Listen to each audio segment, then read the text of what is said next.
नूतन धारा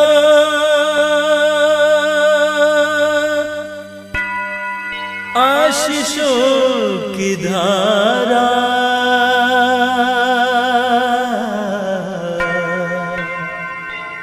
आत्मा की धारा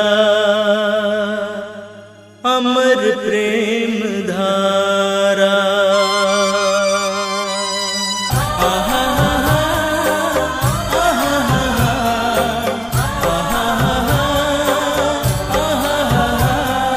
दिव्य वचन की धारा ये है नूतन धारा, शांति की ये धारा ये है नूतन धारा। बंधन तोड़े रोग मिटाए दिल को दिल से मिलाए नूतन धारा। मित्रों, बाइबल के स्तोत्र ग्रंथ की अध्याय 34 उसके वाक्य 19 में हम पढ़ते हैं, प्रभु दुखियों से दूर नहीं है।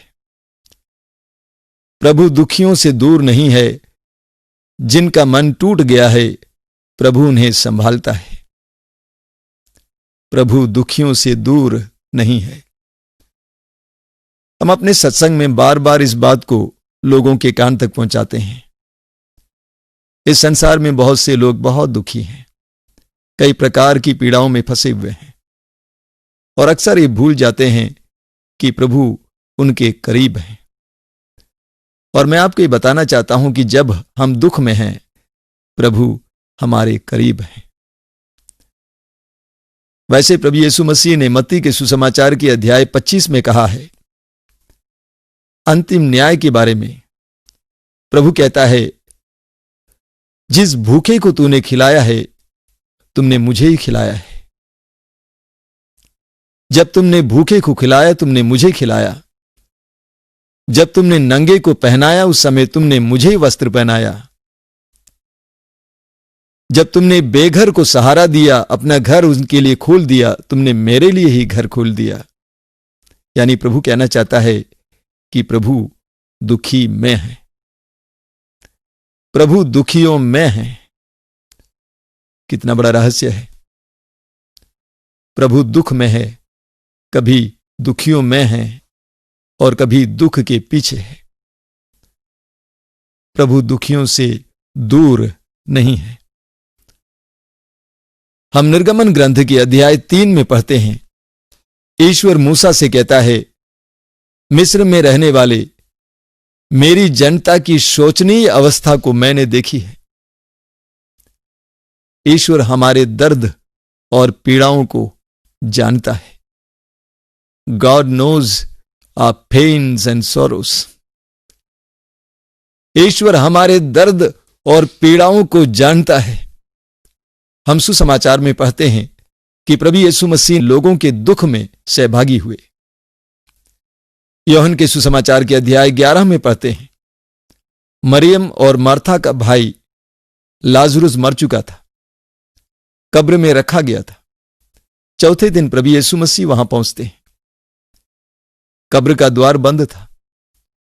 हम पढ़ते हैं सुसमाचार में प्रभु यीशु मसीह कब्र के सामने खड़े होकर रोते हैं। ईश्वर हमारे दुख और दर्द को जानता है, लेकिन अक्सर हम इस बात को भूल जाते हैं। मैं इस समय आपको याद दिलाना चाहता हूं, आपके बीते जीवन की ओर मुड़कर देखिए। कितने ही ऐसे क्षण थे जब आपने सोचा कि आप डूब गए, आप नष्ट हो गए। कितने ही ऐसे क्षण थे जब आपने सोचा कि मैं अपने आप को मार डालूंगा। कितने ही क्षण आप बहुत ज्यादा हताश और निराश हुए थे। उन सारे क्षणों में ईश्वर आपको संभाल रहा था।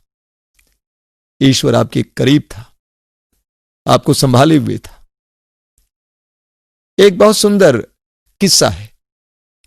एक बार एक व्यक्ति को रात में सपना दिखाई दिया और उस सपने में उन्होंने देखा अपने अतीत को, बीते जीवन को, और उन्होंने देखा कि वे एक समुद्र के तट पर चल रहे थे और उनके साथ प्रभु यीशु मसीह भी चल रहे थे।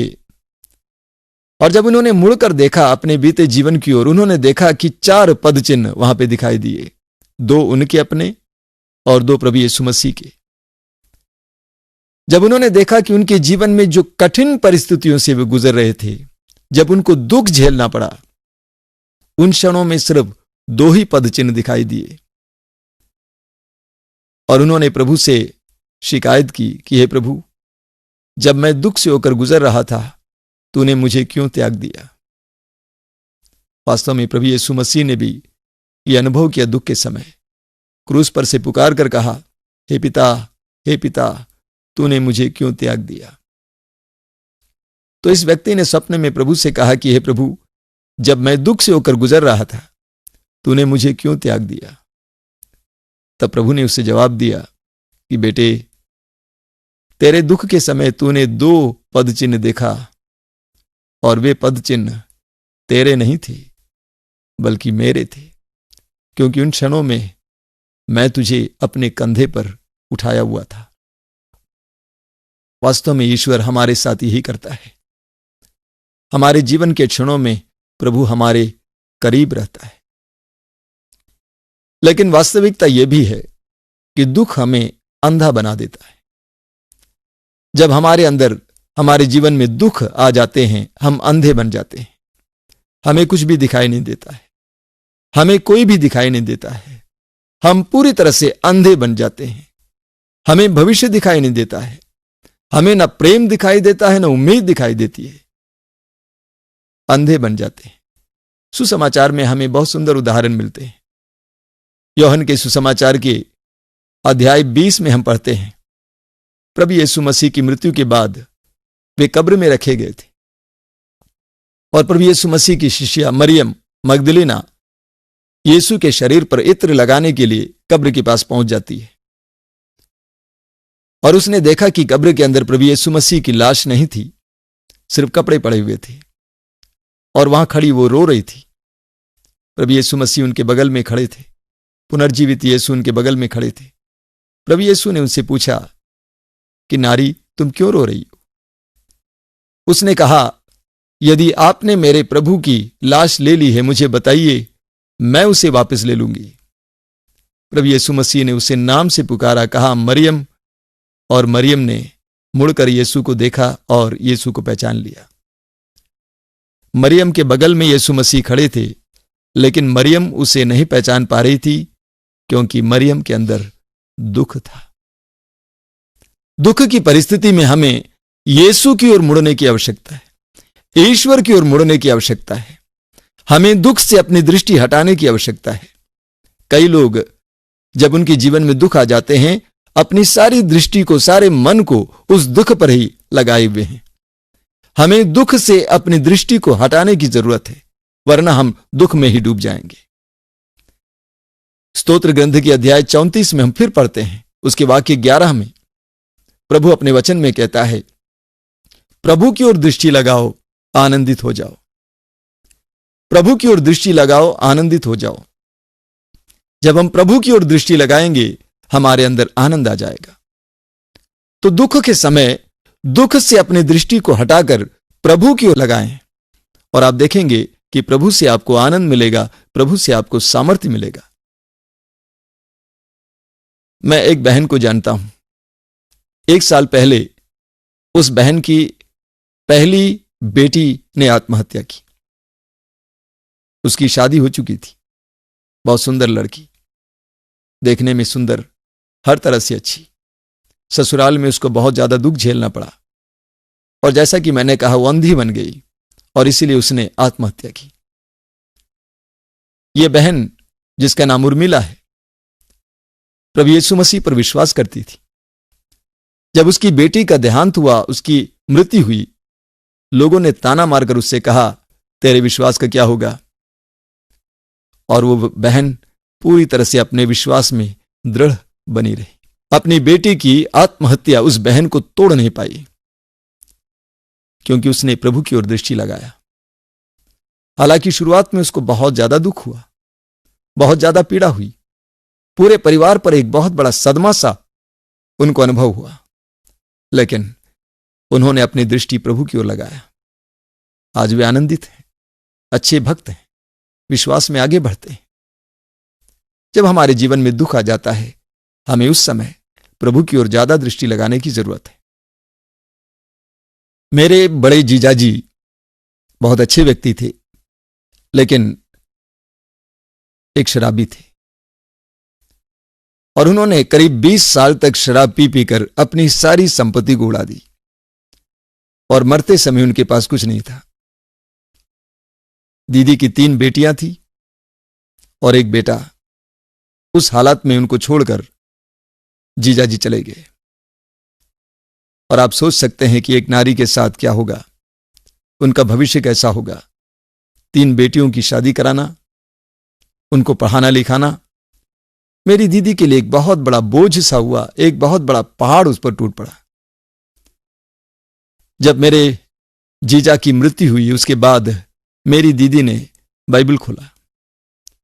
बाइबल में उन्हें स्तोत्र ग्रंथ के अध्याय 121 मिला, जहां पर यह लिखा हुआ था, मैं अपनी आंखें पर्वतों की ओर उठाता हूं, क्या वहां से मुझे सहायता मिलेगी?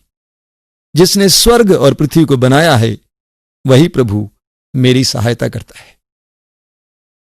इस वचन ने मेरी बहन को, मेरी दीदी को शक्ति प्रदान की, और उसने विश्वास के साथ प्रभु की ओर अपने मन और हृदय को लगाया, और उस समय से उन्होंने ज्यादा विश्वास के साथ प्रार्थना करना शुरू किया। नतीजा यह हुआ कि तीनों लड़कियां अच्छी नौकरी पकड़ी, और बेटा रैंक होल्डर है इंजीनियरिंग में। हमारे दुख की घड़ियों में हमें प्रभु की ओर ज्यादा दृष्टि लगाने की जरूरत है। प्रवक्ता ग्रंथ के अध्याय 35 में हम इस प्रकार पढ़ते हैं, उसके आंसू उसके चेहरे से स्वर्ग तक चढ़ते हैं, और प्रभु उसकी आह सुनता है। जो सारे हृदय से प्रभु की सेवा करता है, उसकी सुनवाई होती है। आगे हम पढ़ते हैं, उसकी पुकार मेघों की चीर कर स्वर्ग तक पहुंचती है। उसकी पुकार मेघों को चीर कर स्वर्ग तक पहुंचती है। हमारे आंसुओं को ईश्वर की ओर बहना चाहिए।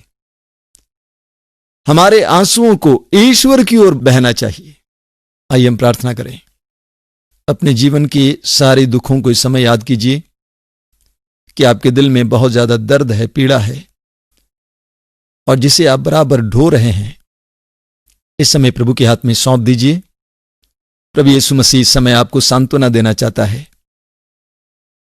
जो प्रभु लाजरुस की कब्र के सामने खड़े होकर रोए, वो इस समय आपके दर्द और पीड़ा को अपने ऊपर लेना चाहता है। इस समय अपने दर्द को प्रभु के हाथ में सौंप दीजिए और प्रभु की ओर दृष्टि लगाइए। इस्यास नबी के ग्रंथ के अध्याय 66 में प्रभु कहता है, जिस तरह एक मां अपने पुत्र को दिलासा देती है, प्रभु तुमको दिलासा देगा। सौंप दीजिए।